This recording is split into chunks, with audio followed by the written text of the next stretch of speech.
Study IQ IAS, अब तैयारी हुई अफोर्डेबल। नमस्कार दोस्तों आई एम श्योर कि पिछले कुछ दिनों से लगातार आप लद्दाख के बारे में सुन रहे होंगे। इसका एक मेन कारण है सोनम वांगचुक। देखिए, सोनम वांगचुक को आप एजुकेशन रिफॉर्मर कह सकते हैं, क्लाइमेट एक्टिविस्ट कह सकते हैं। इनफैक्ट 3 इडियट्स में जो आमिर खान ने रोल प्ले किया था वो भी उन्होंने किया था, आई एम श्योर आपको पता होगा। लेकिन पिछले 21 दिन से ये लगातार फास्ट पे थे, मतलब सिर्फ नमक और पानी पे ये जिंदा थे। और मैं आपको बता दूं, आप में से कई लोग शायद ये सोच रहे होंगे कि धूप में फास्ट करना लद्दाख के अंदर ये थोड़ा आसान होता होगा। देखो, ऐसा नहीं है। आप में से जो भी लोग लद्दाख गए हैं, अगर आप जब भी किसी हायर एल्टीट्यूड पर जाते हो ना, वहां पर जो धूप पड़ती है डायरेक्ट, बहुत ज्यादा चुभती है। मैं 2 बार गया हुआ हूं, मुझे पता है, बहुत ज्यादा खतरनाक धूप होती है और पूरा लाल हो जाता है चेहरा। तो आप समझिए, पिछले 21 दिन से वो सरवाइव कर रहे थे।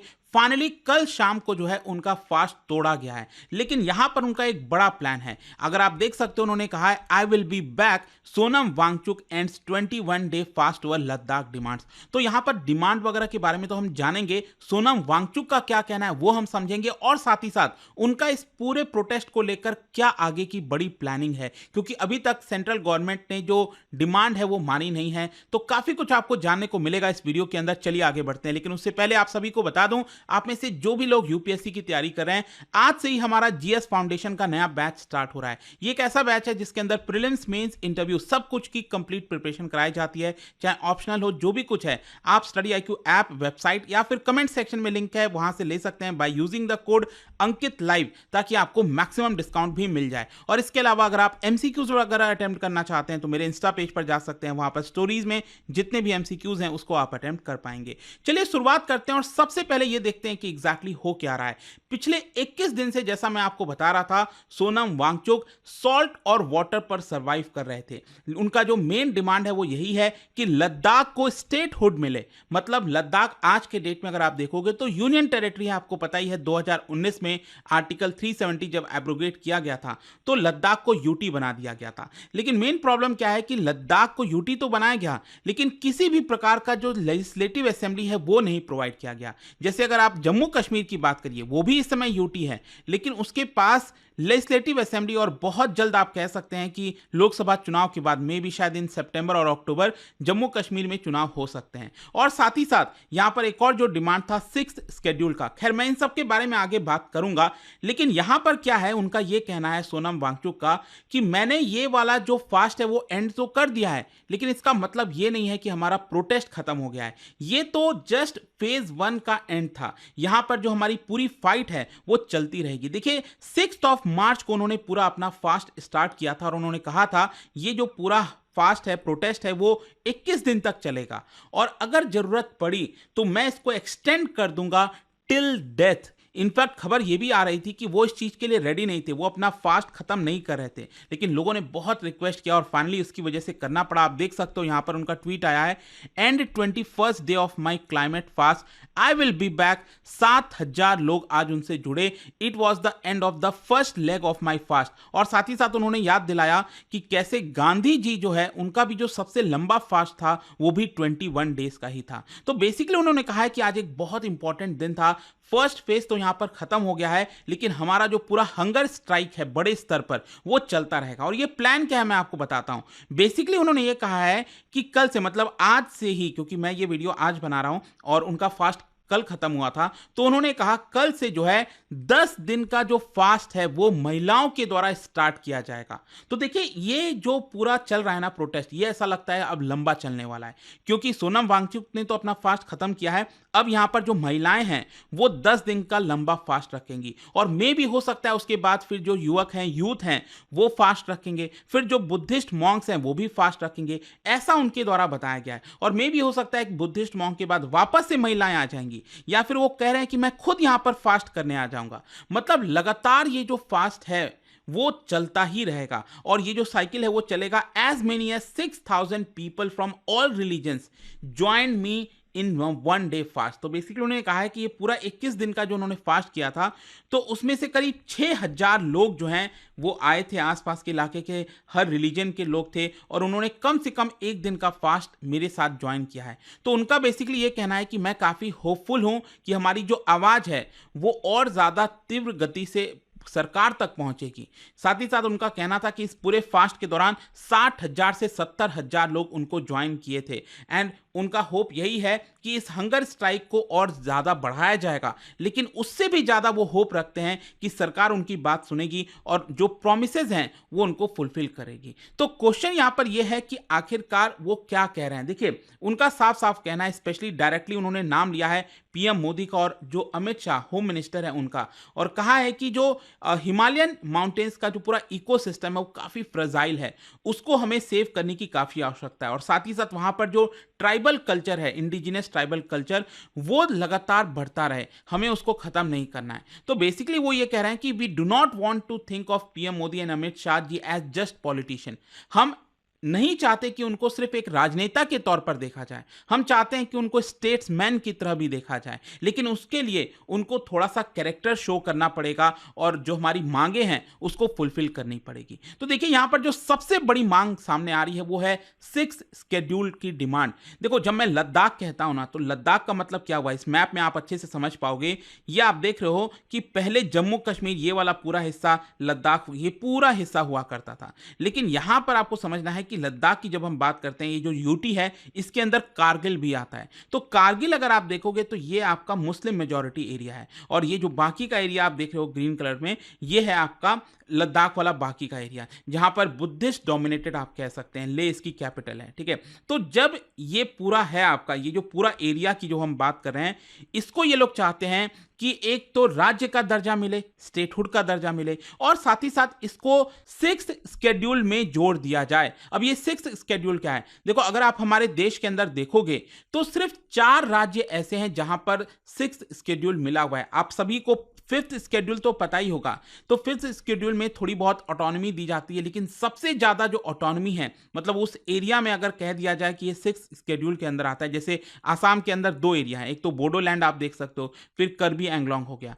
तो ये 2 एरिया में वहां पर बहुत ज्यादा ऑटोनॉमी है, वहां के जो लोकल डिसीजंस वगैरह है वहां पर खुद ही लोग ले सकते हैं, अलग प्रकार की उनकी खुद की असेंबली होती है। वैसे मेघालय के अंदर ये 4 एरिया आपको दिख रहा होगा, त्रिपुरा में ये एक एरिया है, साथ ही साथ 3 एरिया आपको जो है आपका मिजोरम में देखने को मिलेंगे। तो टोटल मिलाकर ये 4 राज्य मैंने नाम लिए ना, एक तो मिजोरम, त्रिपुरा, मेघालय और आसाम, इन 4 राज्य के 10 ऐसे रीजन्स हैं जहां पर 6 शेड्यूल को इंक्लूड किया गया है। बाकी देश के किसी भी राज्य में 6 शेड्यूल नहीं है।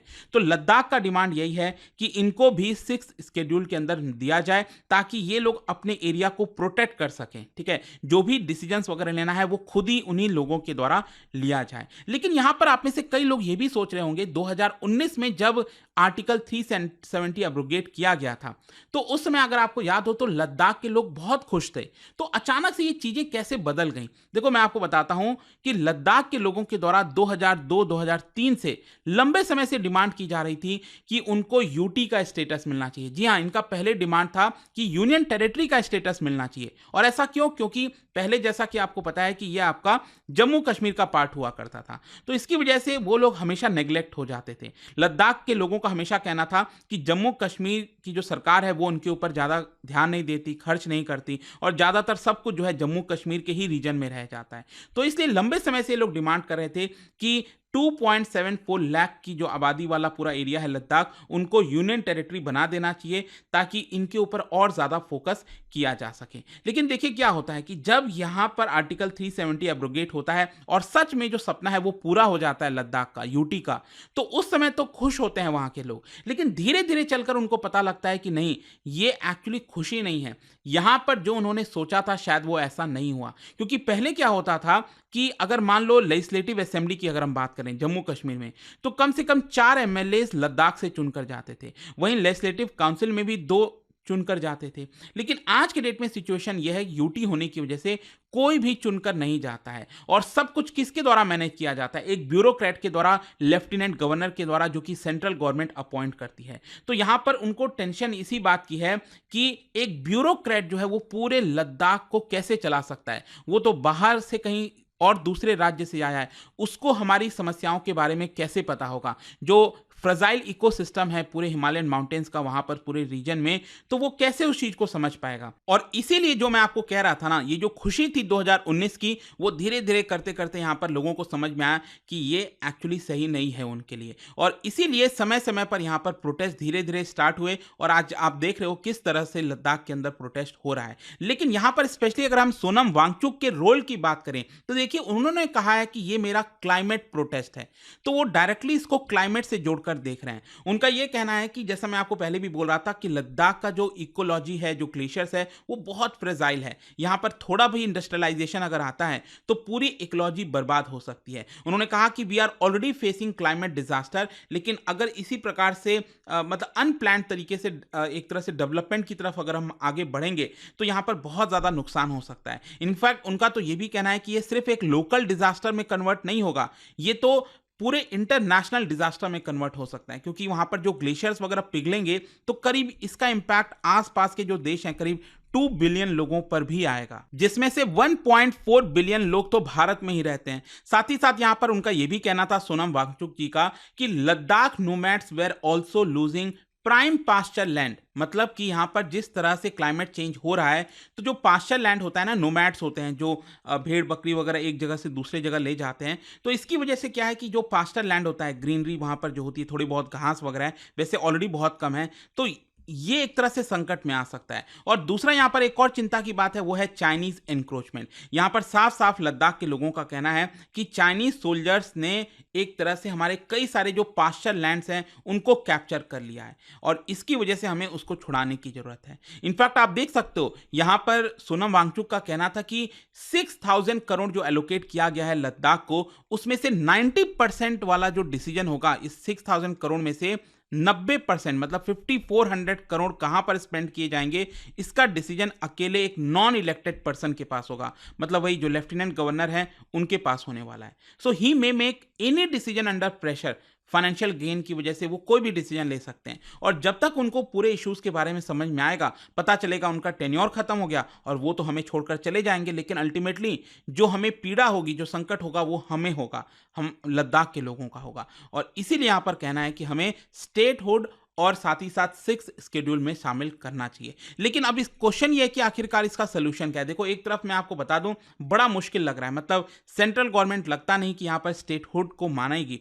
अब मतलब डिपेंड करता है, लेट्स सी आगे क्या हो पाएगा, क्योंकि मैं आपको बताता हूं, एक्चुअली अमित शाह जी ने 4 मार्च को वहां पर जो रिप्रेजेंटेटिव्स हैं लद्दाख के, उनसे मुलाकात की थी और उनके कंसर्न्स को सुना था, लैंड, जॉब्स, आइडेंटिटी, इन सारी चीजों को देखते हुए उनका यह कहना था कि अगर आपको स्पेशल प्रोविजन चाहिए, प्रोटेक्शन चाहिए, तो कहीं ना कहीं आर्टिकल 371 में शायद इंक्लूड किया जा सकता है। कहने का मतलब यह है, आर्टिकल 371 अगर आप देखोगे तो हमारे देश के 11 राज्यों में इंप्लीमेंट किया गया है। तो इसमें क्या होता है, जिसमें से 6 तो आपके नॉर्थ ईस्ट के अंदर हैं, तो जिसकी वजह से वहां पर कुछ हद तक प्रोटेक्शन दी जाती है लोकल पॉपुलेशन को। तो लेकिन यहां पर लद्दाख में जो प्रोटेस्ट चल रहा है वो इसके लिए रेडी नहीं है, आर्टिकल 371 के लिए। यहां पर उनको फुल स्टेटहुड चाहिए और साथ ही साथ 6th शेड्यूल चाहिए। तो आपका क्या सोचना है इसको लेकर दोस्तों, मुझे जरूर बताइएगा। जो भी फैक्ट्स वगैरह थे, क्या हो रहा है क्या नहीं, वो सब कुछ तो मैंने बता दिया।